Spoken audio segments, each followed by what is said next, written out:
మనందరికీ periodic table తెలుసు కదా. కెమిస్ట్రీ క్లాసులో గోడమీద చూస్తూనే ఉంటాం. కానీ అది కేవలం ఓ చార్ట్ మాత్రమేనా? అస్సలు కాదు. అది రసాయన శాస్త్రానికే గుండెకాయలాంటిది. మన చుట్టూ ఉన్న ప్రపంచాన్ని అర్థం చేసుకోవడానికి ఓ అద్భుతమైన తాళంచెవి. మరి ఈ టేబుల్ ఎలా పుట్టింది, దాని వెనుకున్న ఆ డిటెక్టివ్ స్టోరీ ఏంటో ఈరోజు చూద్దాం. ఒక పెద్ద మెడికల్ షాప్కు వెళ్ళామనుకోండి. జ్వరం టాబ్లెట్లన్నీ ఓ చోట, దగ్గుమందులు ఇంకో చోట. ఎంత చక్కగా సర్దిపెట్టుంటాయో కదా. ఒకవేళ అవన్నీ ఒకే దగ్గర కలిపేస్తే ఏదీ దొరకదు. అంత గందరగోళం. కొన్ని వందల ఏళ్ల క్రితం శాస్త్రవేత్తల పరిస్థితి కూడా అచ్చం ఇలాగే ఉండేది. వాళ్లకు మూలకాలు దొరుకుతున్నాయి, కాని వాటిని ఎలా సర్దాలో తెలియడంలేదు. ఆ గందరగోళం నుంచి ఒక క్రమాన్ని తీసుకురావడానికి వాళ్లు పడ్డ కష్టమేంటో ఈ పట్టిక ఎలా పుట్టిందో చూద్దాం. ఈ కథ మొదలైనప్పుడు అంటే సుమారుగా 1661లో మనుషులకు తెలిసిన మూలకాలు కేవలం 13 మాత్రమే. కాని సైన్స్ డెవలప్ అయ్యే కొద్దీ ఒక్కొక్కటిగా కొత్త మూలకాలను కనుక్కోవడం మొదలుపెట్టారు. చూడండి, 18వ శతాబ్దం వచ్చేసరికి ఆ సంఖ్య 24కు పెరిగింది. ఇక 1865 కల్లా ఏకంగా 63 మూలకాలకు చేరుకుంది. ఈ రోజైతే మొత్తం 118 ఉన్నాయి. ఇప్పుడు ఆలోచించండి, ఇన్ని మూలకాలను వాటి లక్షణాలను ఎలా గుర్తుపెట్టుకుంటారు? అదొక పెద్ద పజిల్ అయిపోయింది. ఆ పజిల్ని సాల్వ్ చేసే ప్రయత్నంలోనే మన పీరియాడిక్ టేబుల్ కథ మొదలైంది. సరే, మరి ఈ చిక్కుముడిని విప్పడానికి ఎవరు ముందుకొచ్చారు? వాళ్ళు ఎలాంటి ప్రయత్నాలు చేశారు? అవే మన డిటెక్టివ్ స్టోరీలో మొదటి క్లూజ్. 1829లో జోహాన్ డాబర్నీర్ అనే సైంటిస్ట్ ఒక ఆసక్తికరమైన విషయాన్ని గమనించారు. ఆయనేం చేశారంటే, ఒకేలాంటి లక్షణాలున్న మూడింటిని ఒక గ్రూప్గా తీసుకున్నారు. వాటిని ఆయన త్రికాలు లేదా ట్రయాడ్స్ అని పిలిచారు. అందులో ఉన్న మ్యాజిక్ ఏంటంటే, మొదటి మూడో మూలకాల అటామిక్ వెయిట్ని కలిపి సగం చేస్తే అది సరిగ్గా మధ్యలో ఉన్న రెండో మూలకం అటామిక్ వెయిట్కి సమానంగా ఉంది. ఉదాహరణకు చూడండి, లిథియం అటామిక్ వెయిట్ 7, పొటాషియం ఏమో 39. ఈ రెండింటి సగటు ఎంత? 7 + 39/2 = 23. కరెక్ట్గా మధ్యలో ఉన్న సోలియం అటామిక్ వెయిట్ కూడా 23. భలే ఉంది కదా. వావ్, భలే కనుక్కున్నాడు అనిపిస్తుంది కదా. కాని ఇక్కడే ఒక చిన్న చిక్కు వచ్చింది. ఈ ఐడియా కొన్ని గ్రూప్స్కి మాత్రమే సెట్ అయింది. అప్పటికి తెలిసిన మూలకాలన్నిటినీ ఆయన ఇలా త్రికాలుగా అమర్చలేకపోయారు. అంటే ఇది పజిల్ని సాల్వ్ చేయడానికి దొరికిన ఒక చిన్న క్లూ మాత్రమే, కాని మొత్తం పజిల్ని సాల్వ్ చేయలేకపోయింది.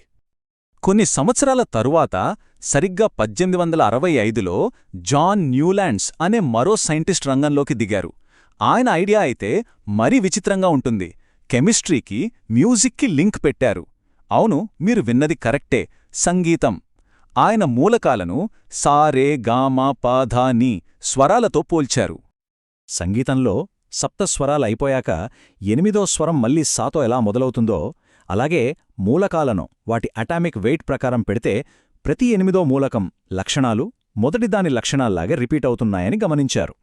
అందుకే దీన్ని లా ఆఫ్ యాక్టివ్స్ లేదా అష్టక నియమం అన్నారు. ఐడియా అయితే చాలా బావుంది. కాల్షియం వరకు, అంటే తేలికైన మూలకాల వరకు ఇది బాగానే పనిచేసింది. కాని అక్కడ్నుంచి కథ అడ్డం తిరిగింది. బరువైన మూలకాల దగ్గర ఈ రూల్ ఫెయిల్ అయింది. అన్నిటికన్నా పెద్ద తప్పు ఏంటంటే, భవిష్యత్తులో కొత్త మూలకాలు దొరుకుతాయేమో అని ఆలోచించలేదు. వాటికోసం ఖాళీలు అస్సలు వదల్లేదు. సో డాబర్నీర్ త్రికాలు ఫెయిల్ అయ్యాయి. న్యూలాండ్స్ అష్టకాలు కూడా పూర్తిగా వర్కౌట్ అవ్వలేదు. ఇక ఈ పజిల్ సాల్వ్ అవ్వదా అనుకుంటున్న టైంలో మన కథలోకి అసలైన హీరో ఎంటర్ అయ్యారు. ఆయనే రష్యన్ కెమిస్ట్ డిమిత్రీ మెండలీఫ్. ఈ సైంటిఫిక్ డిటెక్టివ్ స్టోరీకి ఒక టర్నింగ్ పాయింట్ ఇచ్చింది ఈయనే. మెండలీవ్ కూడా మూలకాలను అటామిక్ వెయిట్ ప్రకారమే పేర్చారు. కాని ఇక్కడే ఆయన తన తెలివిని ఉపయోగించారు. ఆయన గుడ్డిగా బరువుని ఫాలో అవ్వలేదు. ఒకవేళ బరువు ప్రకారం వెళ్తే లక్షణాలు కలవట్లేదనిపిస్తే వెంటనే ఆర్డర్ని బ్రేక్ చేసేవారు. ఆయనకు ఒకటే రూల్, ఒకేలాంటి కెమికల్ ప్రాపర్టీస్ ఉన్న మూలకాలన్నీ ఒకే గ్రూపులో ఒకే నిలువు వరుసలో ఉండాలి, అంతే. ప్రాధాన్యత బరువుకి కాదు, లక్షణాలకిచ్చారు. ఇదే ఆయన మాస్టర్ స్ట్రోక్. అంతేకాదు, మెండలీవ్ చేసిన ఒక పనికి సైంటిఫిక్ ప్రపంచం మొత్తం షాక్ అయ్యింది. అదేంటంటే, తన టేబుల్లో అక్కడక్కడ ఖాళీలు వదిలేశారు. అవును, గ్యాప్స్ వదిలేశారు. వదిలేసి చాలా ధైర్యంగా ఇలా అన్నారు, ఈ ప్లేస్లో ఒక ఎలిమెంట్ ఉండాలి, దాన్ని మనమింకా కనుక్కోలేదు, కానీ దాన్ని కనుక్కున్నప్పుడు దాని లక్షణాలు ఖచ్చితంగా ఇలాగే ఉంటాయి అని చెప్పారు. ఎంత గొప్ప కాన్ఫిడెన్స్ చూడండి. ఉదాహరణకి, ఆయన అల్యూమినియం కింద ఒక ఖాళీ వదిలి దానికి ఏకా అల్యూమినియం అని పేరు పెట్టారు. అంటే సంస్కృతంలో అల్యూమినియం తర్వాత 1 అని. దాని బరువు, దాని సాంద్రత, అది ఎలా కరుగుతుంది, ఇలాంటి లక్షణాలన్నీ ముందే ఊహించి రాసిపెట్టారు. కట్ చేస్తే కొన్ని సంవత్సరాల తర్వాత సైంటిస్టులు గ్యాలియం అనే కొత్త మూలకాన్ని కనుక్కున్నారు. తీరా దాని లక్షణాలను చెక్ చేస్తే అన్నీ మెండలీవ్ చెప్పినట్టు పాయింట్ టు పాయింట్ మ్యాచ్ అయ్యాయి. ఆ రోజుతో ఆవర్తన పట్టిక కేవలం మూలకాల లిస్టు కాదు, అది భవిష్యత్తును కూడా చెప్పగల ఒక పవర్ఫుల్ సైంటిఫిక్ టూల్ అని ప్రపంచానికి తెలిసింది. మెండలీవ్ పజల్ని దాదాపు సాల్వ్ చేసేశారు, ఒక అద్భుతమైన పట్టికను తయారుచేశారు. కాని ఆయనకు కూడా పూర్తిగా తెలియని ఒక విషయం ఉంది. అదేంటంటే, ఈ పట్టిక ఎందుకిలా పనిచేస్తోంది, దీని వెనుకున్న అస్సలైన సైంటిఫిక్ కారణమేంటి, ఆ ఎందుకు అనే ప్రశ్నకు సమాధానం దొరకడమే మన కథలో ఫైనల్ ట్విస్ట్. 1913లో హెన్రీ మోస్లీ అనే ఒక యంగ్ సైంటిస్ట్ వచ్చారు. ఆయన ఒక సింపుల్ కాని చాలా పవర్ఫుల్ నిజాన్ని కనుక్కున్నారు. ఇన్నాళ్లు అందరూ మూలకాలను వాటి అటామిక్ వెయిట్ అంటే బరువు ఆధారంగా చూస్తున్నారు. కాని మోస్లీ ఏం చెప్పారంటే, మూలకాలకు అసలైన గుర్తింపు వాటి బరువు కాదు, వాటి అటామిక్ నంబర్ అంటే ఆ అణువులో ఉండే ప్రోటాన్ల సంఖ్య అని తేల్చి చెప్పారు. ఇది నిజంగా ఒక గేమ్ చేంజింగ్ డిస్కవరీ. ఎందుకంటే దీనివల్ల మెండలీవ్ టేబుల్లో ఉన్న చిన్న చిన్న కన్ఫ్యూజన్స్ కూడా క్లియర్ అయిపోయాయి. ఉదాహరణకి, ఆర్గాన్ బరువు దాదాపు 40, పొటాషియం బరువు 39. బరువు ప్రకారం చూస్తే పొటాషియం ముందుండాలి, కానీ లక్షణాల ప్రకారం ఆర్గాన్నే ముందు పెట్టారు మెండలీవ్. అదెందుకు ఆయనకు కూడా తెలీదు. కానీ మోస్లీ వచ్చాక organ atomic number 18, potassium number 19. So number ప్రకారం ఆర్గాన్ ముందే ఉండాలి. Problem solved.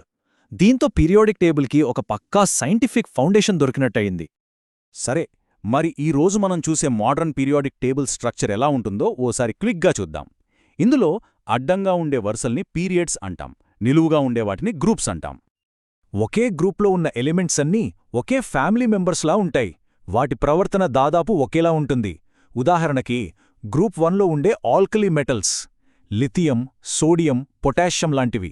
ఇవి చాలా రియాక్టివ్గా ఉంటాయి. తమ దగ్గర ఎక్స్ట్రాగా ఉన్న ఒక్క ఎలక్ట్రాన్ని ఎప్పుడెప్పుడు వేరే వాళ్ళకిచ్చేద్దామా అని చాలా ఆతృతగా ఉంటాయి. మరి ఎవరైనా ఇవ్వడానికి రెడీగా ఉంటే తీసుకోవడానికి కూడా ఎవరో ఒకరుండాలి కదా. వాళ్లే గ్రూప్ 17లోని హాలోజన్లు. ఫ్లోరిన్, క్లోరిన్ లాంటివి. హాలోజన్ అంటే గ్రీకులో ఉప్పును తయారు చేసేవి అని అర్థం.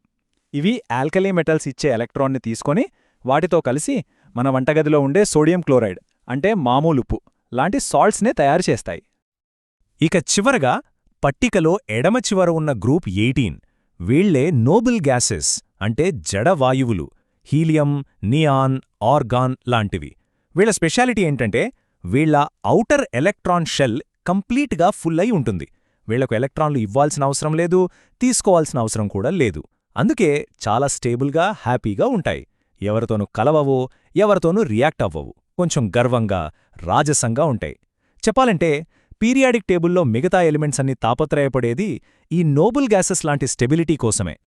సో చూశారు కదా, ఈ పీరియాడిక్ టేబుల్ వెనుక ఎంత పెద్ద కథ ఉందో. అయితే ఈ కథ ఇక్కడితో అయిపోలేదు, ఇదింకా కొనసాగుతూనే ఉంది. ఇప్పుడు దీని గురించి కొన్ని ఇంట్రెస్టింగ్, ఆశ్చర్యకరమైన విషయాలు తెలుసుకుందాం.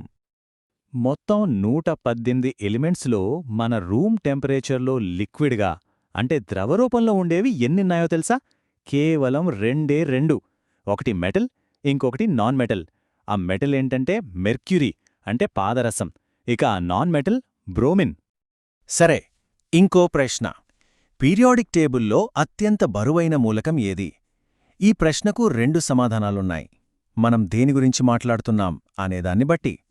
అటామిక్ మాస్ అంటే పరమాణు ద్రవ్యరాశి ప్రకారం చూస్తే అది ఒఘానస్సన్, ఎలిమెంట్ నంబర్ 118. ఇది ల్యాబులో తయారు చేసింది. కొన్ని మిల్లీసెకండ్ల పాటే ఉంటుంది. కానీ మనం డెన్సిటీ అంటే సాంద్రత ప్రకారం చూస్తే అత్యంత బరువైనది ఆస్మియం. ఇది ఎంత దట్టంగా ఉంటుందంటే, ఒక చిన్న అగ్గిపెట్టె సైజ్ ఆస్మియం ముక్కని చేతిలో పట్టుకుంటే అది దాదాపు 1/2 కేజీ బరువుంటుంది. నమ్మలేకపోతున్నాం కదా? చూశారుగా, ఒకప్పుడు కేవలం 13 మూలకాలతో మొదలైన ప్రయాణం ఎంతోమంది సైంటిస్టుల కొన్ని వందల ఏళ్ల కృషి ఫలితంగా ఈరోజు 118 మూలకాలతో మన ముందుంది.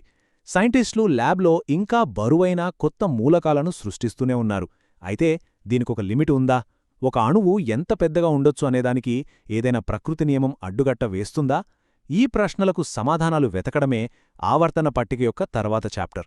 బహుశా ఆ చాప్టర్ని రాయాల్సింది భవిష్యత్ సైంటిస్టులేనేమో.